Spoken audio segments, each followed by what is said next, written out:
อ่อนดีเนาะ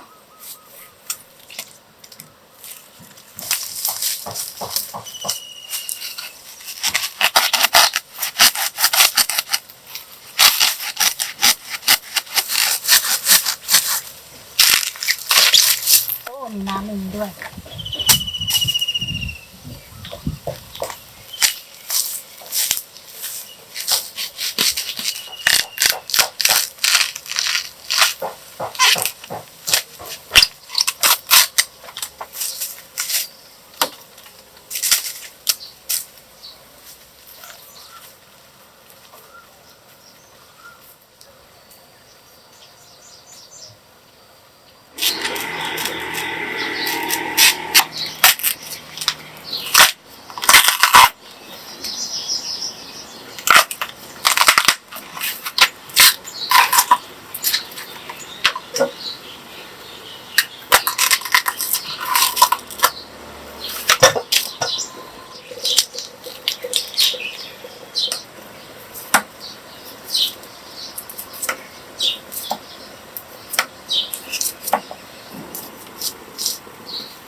หน่อไม้ดอง2แบบแผ่นแล้วก็แบบเส้นเล็กๆแบบแผ่นนี้เราจะเอาไปแกงเหลืองเนาะแล้วก็แบบเส้นเล็กๆนี่ก็ไปผัดกับพริกผัดกับหมูเหมือนกับผัดกะเพราก็ได้ หรือว่าจะเอาไปแกงคั่วก็ได้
น่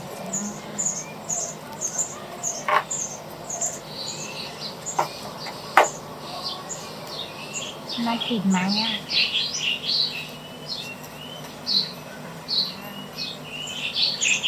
หมกหน่อไม้ใส่หมู3 ชั้นจ้าน่ากินมาก